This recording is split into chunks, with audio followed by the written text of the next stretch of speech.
Père, père, vous m'avez toujours appris que la famille primait surtout, que les autres personnes sont inférieures vis-à-vis de notre statut. Pourquoi abandonner donc la seule personne qui me reste au monde, au détriment de ma fiancée? Pourquoi?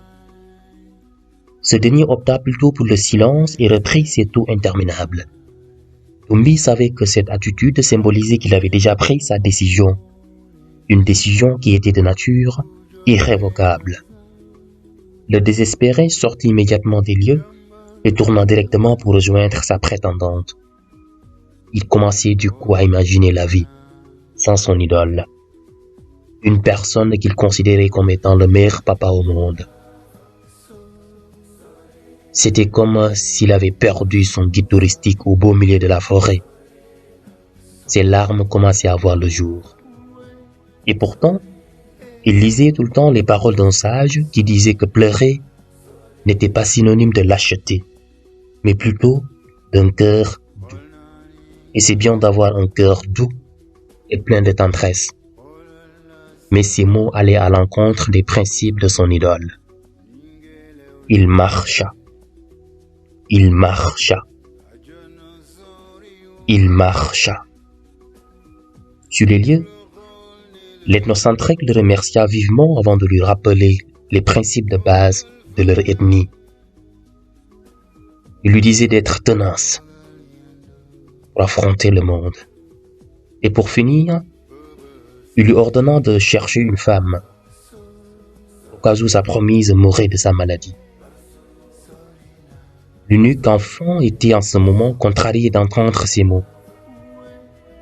Mais il avalait toujours ses larmes. S'il s'était sacrifié pour faire plaisir à sa fiancée souffrante, il ferait de même ici, en ayant un air de guerrier, comme le vautrait son père.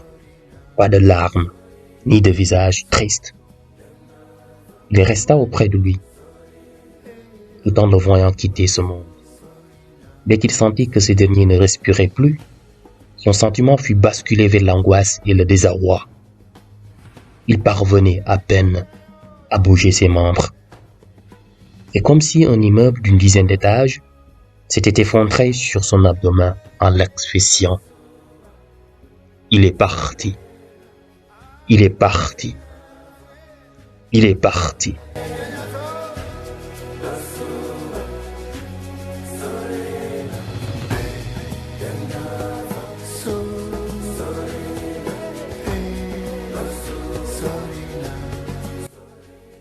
La voilà dans son lit de mort, auprès de Dumbi. Elle imaginait sa vie avec ce jeune qui ne le quittait plus. Est-ce qu'il m'aime? Ou a-t-il juste pitié de moi?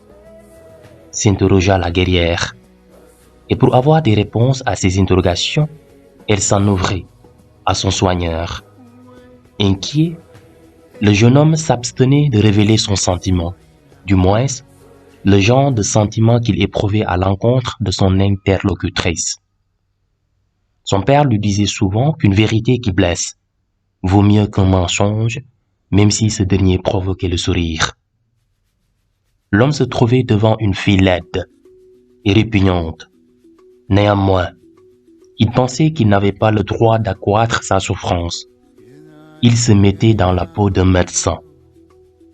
Celui-ci, bien qu'il ne pût soigner un malade, continuait tout de même à l'assister jusqu'à ce que ce dernier rende l'âme. C'était en effet un devoir envers tous ceux qui côtoient les souffrants. Ainsi, comme un réflexe, l'attentionné baissa lentement sa tête, en fixant cette fois-ci sa fiancée dans les yeux, avant de lui donner un gros bisou sur son front. La guerrière, animée par un sentiment étrange, ferma les yeux. Et comme elle n'avait jamais vécu cette expérience, elle s'offrit à son homme, qui lui caressait le visage. Toujours dans ses livres, Dumbi a appris que les câlins ont été inventés pour dire aux gens qu'on les aimait, sans avoir à dire quoi que ce soit. La guerrière, quant à elle, venait de sentir une nouvelle odeur, une odeur qui rendait la vie aux morts. la joie aux attristés. C'était celle de l'amour.